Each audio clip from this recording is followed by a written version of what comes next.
Terima kasih Anda masih bersama kami. Bagi Anda yang baru saja bergabung, kami hadirkan kembali 3 berita utama hari ini.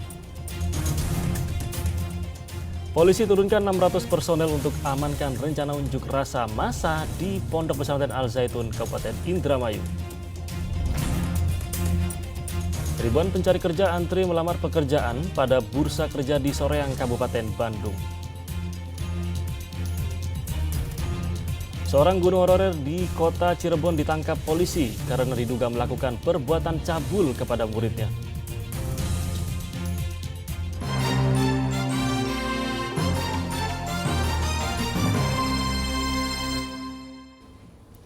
Ribuan pencari kerja antri melamar pekerjaan pada bursa kerja atau job fair di kawasan Soreang, Kabupaten Bandung, Kamis pagi. Lebih dari 1.000 lowongan pekerjaan disediakan oleh 20 perusahaan. Sejak dibuka pukul 7 pagi, para pencari kerja antre mengular memadati arena bursa kerja atau job fair di kawasan Al-Fatu, Soreang, Kabupaten Bandung. Ribuan para pencari kerja ini tidak hanya datang dari wilayah Kabupaten Bandung saja, tetapi juga dari sebagian kota Cimahi, kota Bandung, dan juga Kabupaten Bandung Barat. Mereka rela antre sejak pagi demi mendapatkan kesempatan untuk melamar sekaligus wawancara dengan perwakilan masing-masing perusahaan yang membuka lowongan pekerjaan.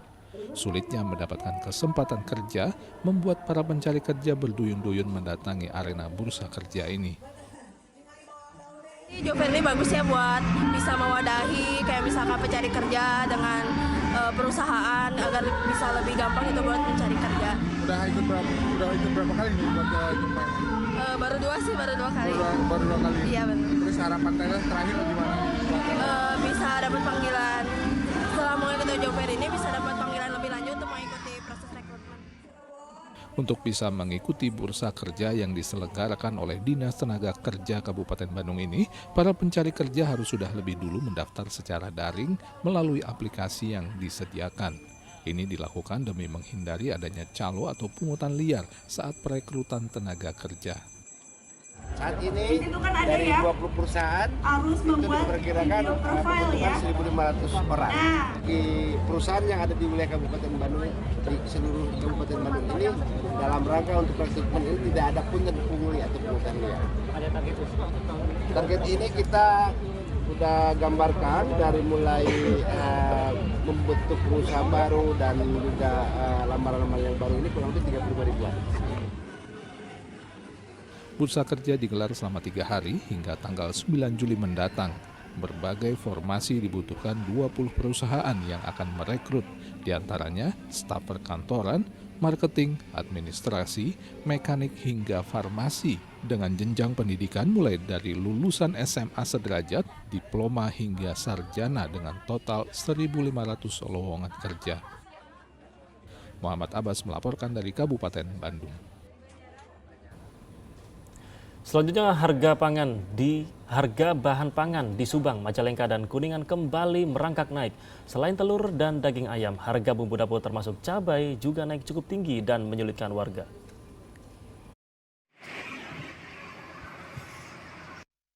Harga bahan pangan di Pantura Subang terus mengalami kenaikan, bahkan juga termasuk bumbu dapur. Di Pasar Pantura Pusaka Nagara Subang, harga kemiri dan bawang putih naik Rp5.000 per kilogram dari harga sebelumnya. Harga kemiri bulat naik dari Rp50.000 menjadi Rp55.000 per kilogram. Kemiri belah naik dari Rp38.000 menjadi Rp44.000.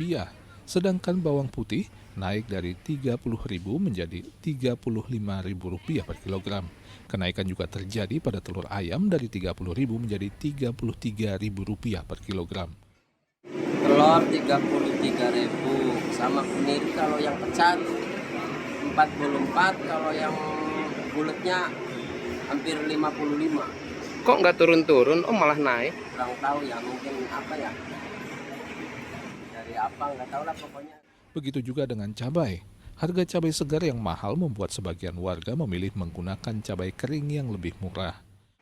Cabai kering tuh lebih pedas, jadi lebih hemat. Buat sambelnya lebih hemat, lebih pedas. Kenapa nggak pilih cabai yang basah? Kalau buat jualan mah lebih banyak itu kalau dimasaknya, buat dimasaknya. Harganya kejangkau. Ya terjangkau sih segitu masih. Soalnya cabai basahnya lebih mahal. Namun seiring meningkatnya permintaan, harga cabai kering juga ikut naik dari Rp60.000 menjadi Rp70.000 per kilogramnya. Kering naik, tadinya 60 sekarang 70, 80 Per kilonya. per kilonya. Pak, kenaikan ini karena apa sih, Pak? Nggak tahu tuh apakah karena apa, nggak tahu. Mungkin karena nggak ada air mungkin ya petaninya gitu. Kan lagi kemarau. Di Majalengka, harga telur ayam juga terus merangkak naik. Bahkan di tingkat pengecer, telur dijual Rp34.000 per kilogram. Kenaikan harga sebesar Rp2.000 ini terjadi dalam kurun waktu 3 hari terakhir. Naiknya harga telur dipicu musim hajatan memasuki bulan Zulhijjah. Meski harga naik, omset pedagang telur juga ikut naik 30%. Saya kan tingkat agen ya, jadi untuk pengeceran per kilonya Rp32.000. Rp32.000. Iya. Sebelumnya berapa, Bu? Sebelumnya 30, 30. Itu kenaikan sudah berapa hari, Bu? udah 3 harian. 3 harian. Iya. Itu untuk di pengecer berapa, Bu? Kalau di pengecer itu 33 sampai 34, karena ini kan masuk bulan Raya Agung ya Pak. Jadi banyak yang hajatan, permintaannya semakin banyak. Semakin banyak. Sedangkan suplai dari kandangnya itu berkurang. Kalau ada kenaikan harga ini, ada kenaikan sedikit Pak. Itu berapa persen, Bu, perkiraan? Kenaikannya sekitar 30%. Meski menguntungkan pedagang, namun mahalnya harga telur dikeluhkan pembeli, terutama para pedagang makanan olahan berbahan dasar telur, seperti penjual sempol ayam di kawasan Kadipaten ini. Sejak harga telur melonjak, keuntungan dari hasil berjualan setiap harinya anjlok dari Rp120.000 menjadi hanya Rp70.000, alias anjlok 40%. Saya kan keuntungannya saya hampir tiap hari di rata-ratakan 120 lah doya dari harga telur normal. Sementara sejak kenaikan telur keuntungan saya merasa menurun. Menurun bahkan sampai hampir 70.000 lah per hari gitu. Per hari. Jadi, bilang berapa persen lah gitu ya. Untuk meringankan beban masyarakat sekaligus memperingati Hari Bayangkara ke-77, Polres Kuningan bersama Pemkab Kuningan menyelenggarakan pasar murah. Pasar murah ini menyediakan beberapa jenis bahan pangan termasuk daging ayam dan telur yang saat ini harganya tengah melonjak. Didukung juga dari Pemda Kabupaten Kuningan, Disperindakob ya, sama Pak Kadis ya, untuk intinya membantu masyarakat yang mungkin kemarin beberapa saat sempat ada kenaikan, khususnya harga ayam potong ya. Barang-barang kebutuhan pokok yang dijual di pasar murah ini harganya memang lebih murah dari harga di pasar. Seperti telur dijual Rp25.000 per kilogram dan ayam potong dijual Rp35.000 per kilogram. Murah tuh Pak. Murah. Iya. Lumayan salah membantu Pak. Iya. Telur biasa beli 31, 32. Sini 25 kan. Ya. Jadi lumayan Pak lah. Murah sih ya Pak. Kalau di pasar, kalau setahu saya sih ayam aja kan kalau di pasar 45 atau apa. Oh ya. Di sini 35 ya lumayan 10.000 juga ya Pak. Gitu. Meski pasar murah dirasa cukup membantu mengatasi tingginya harga bahan pangan, warga berharap pemerintah bisa menstabilkan harga bahan pangan secara berkesinambungan, sehingga warga bisa mendapatkan bahan pangan terjangkau sepanjang tahun. Tim Liputan melaporkan.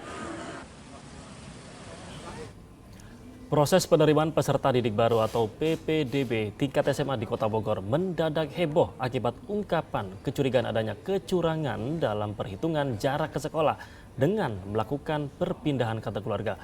Pemkot Bogor menyatakan akan mengevaluasi hasil PPDB zonasi untuk membuktikan adanya dugaan kecurangan tersebut.